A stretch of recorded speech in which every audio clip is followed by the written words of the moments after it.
वेदांत, वेदांत, उठो मेरे बच्चे। एक भारी आवाज वेदा के कानों में पड़ी।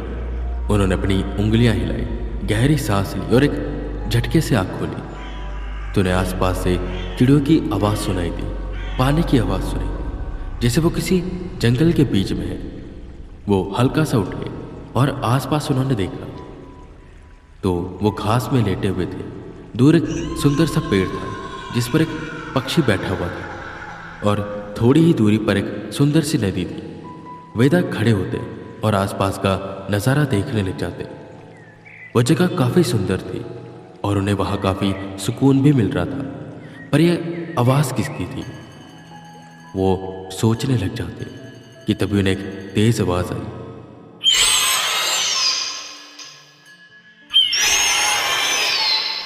ये आवाज़ उस सफ़ेद पक्षी की थी। उनके हाथ का वो पंख का टैटू चमका और वो जो सामने वाले पेड़ पर पक्षी बैठा हुआ था एकदम से बड़ा हो गया। बड़ा सफ़ेद पक्षी, वही जिसका अंश वेदा थी।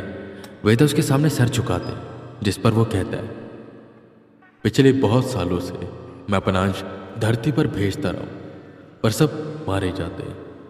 तुम ही एक इकलौते ऐसे हो जो अब तक जीवित हो, और तुम ही वो हो जिसने उस तांत्रिक की आत्मा को हराया। इसी बीच तुमने काफ़ी बलिदान भी दिए। तुम्हारे साथी मारे गए, जैसे राजन। तुम्हारा परिवार भी मारा गया, यहाँ तक कि तुमने अपने एक गुरु को भी खो दिया। पर तुमने हार नहीं मानी। जब से तुम्हें उस देवा के बारे में पता चला, तुमने एड़ी चोटी का जोर लगाया और अपनी बुद्धि और बल से उसे हराया। इसी बीच तुम्हारे साथ काफ़ी ताकतें आई जिन्होंने तुम्हारा साथ दिया, पर इसी के बीच काफ़ी ऐसी ताकतें भी आई जो तुम्हारे विरुद्ध हुई। पर तुमने संतुलन बनाने में अपना पूरा योगदान दिया और इसी बात से मैं काफ़ी खुश हूँ। और मुझे ये जानकर भी अच्छा लगा कि तुमने अपनी ओर से भी काफ़ी कोशिशें की, अपनी शक्तियों को बढ़ाया। तुम अभी भी कोमा में हो और एक कोमा में जाने की वजह बस एक ही है, तुम्हारी मौत लिखी हुई थी। तुम्हें अगर मैं कोमा में ना भेजता तो तुम देवा से लड़ने हिमालय पर जाते और देवा तुम्हें मार देता। पर तुम वहाँ पर नहीं गए। तुम्हारी जगह वहाँ पर तुम्हारे साथी गए और उन्होंने देवा को मारा। पर तुम तो देवा को जानती हो, वो वापस आ गया। और वेदांत, अब बारी आ चुकी है सब कुछ अंत करने की। देवा उस शैतानी सिंह तक पहुँच चुका है। वो शैतान का खास सिपाही भी भूलोक पर आ चुका है और मैं चाहता हूँ कि तुम उसे ख़त्म करो। पर इसके लिए तुम्हारे पास इतनी शक्ति नहीं है। जो शक्ति अभी तुम्हारे पास है वो कम है और इसे तुम देवा तक को नहीं हरा सकते।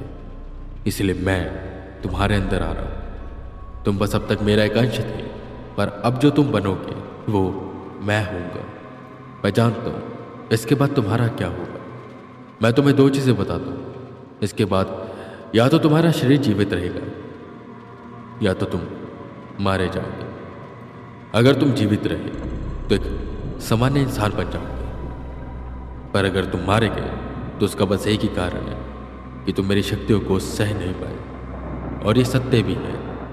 मेरी शक्तियों को अपने अंदर समाहित करना किसी मनुष्य के लिए सामान्य बात नहीं है। और तुम ये सोच रहे होगे कि मैं ये सब कैसे जानता। वेदांत, मैं भविष्य देख सकता हूँ, मैं भूतकाल देख सकता हूँ, यहाँ तक कि मैं भविष्य में जा भी सकता हूँ और भूतकाल में भी जा सकता हूँ। मैंने तुम्हारा भविष्य देखा और इस धरती का भविष्य भी। मैं चिंतित हूँ।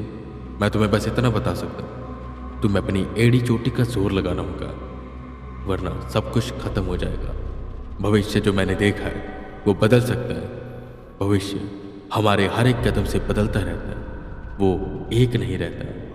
कुछ चीज़ें ऐसी होती हैं जो लिखी होती हैं, कुछ चीज़ें ऐसी होती हैं जिन्हें हम बदल भी सकते हैं। वेदांत, तुम्हारे हाथ में है कि तुम्हें अब क्या करना है।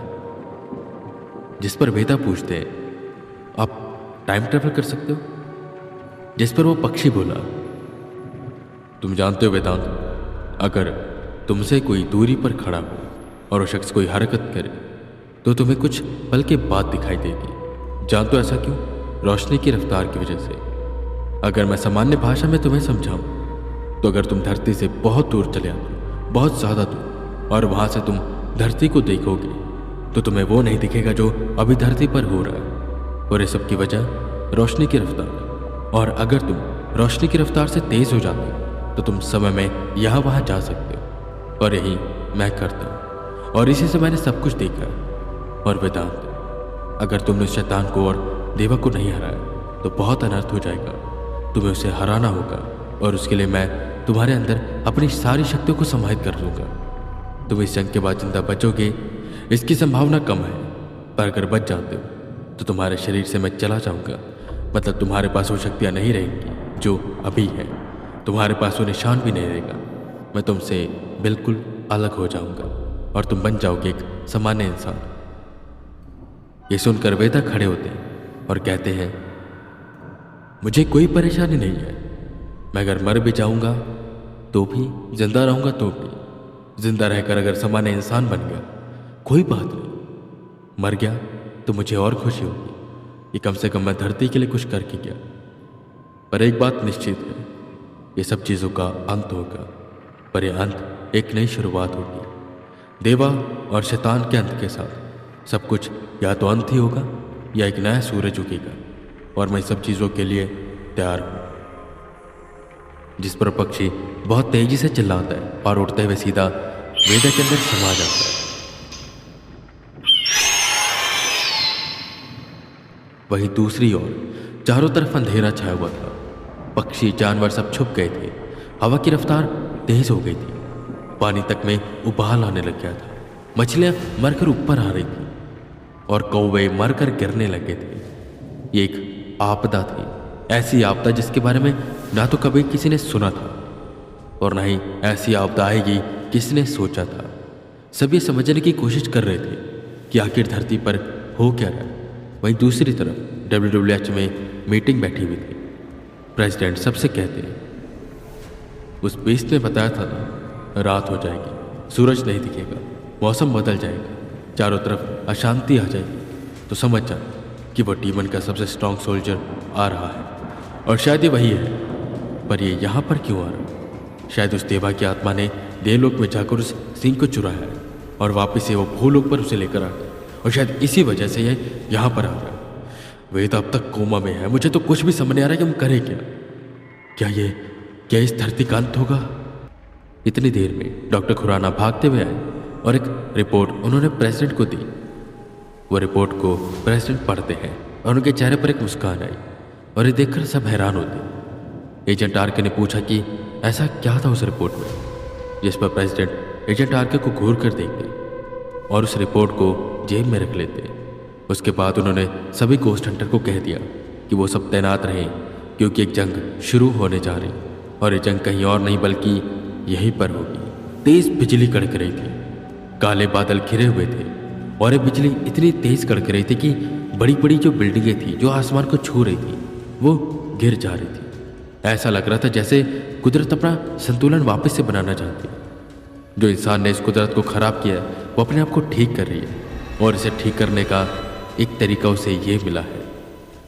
धरती हिल रही थी, सड़कें फट रही थी और इसी बीच एक तेज बिजली WWH के पास ₹20 received on phone pay.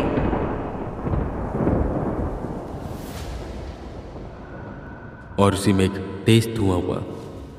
ये धुआं चारों तरफ फैलने लगा। प्रेसिडेंट, वाइस प्रेसिडेंट और बाकी सब बाहर आते। उन्होंने देखा उस धुएं में से दो लाल रोशनी उनकी तरफ धीरे धीरे आ रही थी। पर हैरान करने वाली बात यह थी कि यहाँ पर क्यों? सिंह तो देवलोक में कैद था, तो वो यहाँ पर क्यों आ गया? और अगर तो देवा उसे चुराकर धरती पर ला चुका है तो वो देवा के पास क्यों नहीं गए? यहाँ पर क्यों आ गए? या तो ये था कि वो देवा यहीं आस पास है। इतनी देर में एजेंट आरके आगे आया और तेजी से हंसने लगा।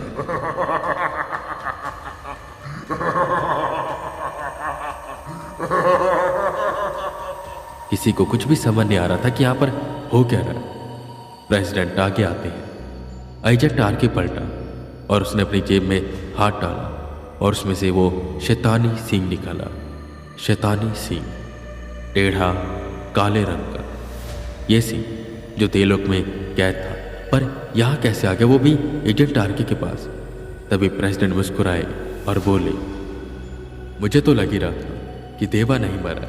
और कमाल की बात है ना, उसने हमारे सबसे senior ghost hunter agent RK को अपना शिकार बना लिया। कोई बात, सब लोग पीछे हो जाओ, ये एजेंट आरके नहीं देवा है। सब पीछे की ओर गए।